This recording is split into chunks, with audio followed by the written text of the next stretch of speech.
Hey everybody, we're going to talk about water optimization today. This is Travis Nelson for Colorado Senate District 35, and I'm here with my friend Larissa Bolivar.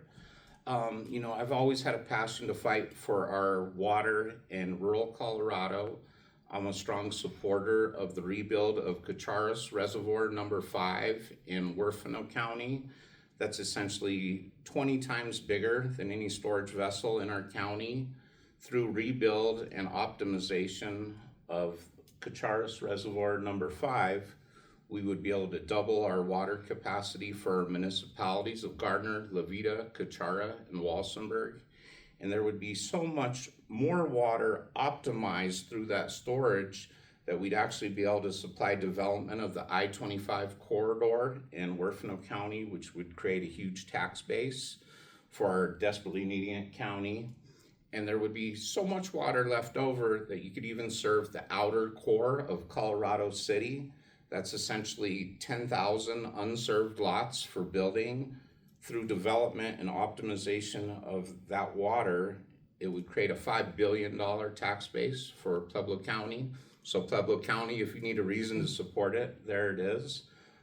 Out here in the West, water's so limited. I know you've dealt with it within the industry and everything. Yes. Back when I was working in the cannabis industry and helping people get licenses, we had to fight for water rights, which was really shocking to me. In the commercial augmentation and everything, yes. right? $100,000+ just to get that augmentation plan done, which was really shocking to me because I didn't realize that water was such an issue until you realize that we live in the desert, in the high desert. So it's, not only dry, but really windy. And that kind of opened up my eyes to the overall issue. When I'm riding around town and I see a lot of these empty creek beds and river beds and wondering, where is all the water? And then I find out that there's major issues in the background that I think a lot of people, especially voters, don't even realize is a thing. Sure. What happened to the reservoir? Why is it not in operation now? Well, it was used, I think it was built in, don't quote me, but 1902. And then the dam wore out where one year there was a real low basin runoff and it filled the whole thing and there was seepage. The state of Colorado stepped in and limited it to, I believe, 10,000 acre feet there. And then they came back in and limited it to none, but that storage right is still in place where you could come in and build that reservoir to optimize our water locally in southern Colorado.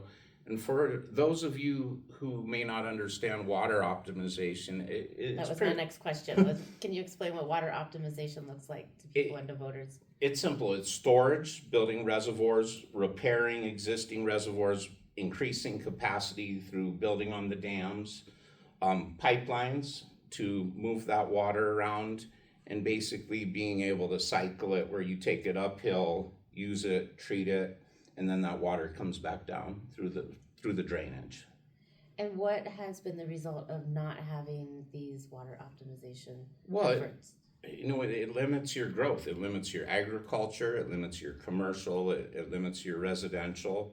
And then what we're also running into is Denver Metro, Aurora. They're coming for our rural water rights. They're trying to buy and dry land to support their development up north. And I think it's critical that we stand up, stake a claim to our water, and make sure we make the most of it to best serve our people right here in Senate District 35. And I feel like now more than ever, like for example, we've had a very dry winter. Not hardly any moisture this winter. Driest winter on record in Senate District 35 in history. I would encourage our viewers to please, pray for moisture for our farmers and ranchers. Yeah, and start researching the water rights issues here in Colorado and how we would benefit from water optimization so that you can be an informed voter. If you'd like to learn more, I'd encourage everyone to go to our campaign website. That's www.travisforcolorado.com. We appreciate your time, your attention, and your one vote.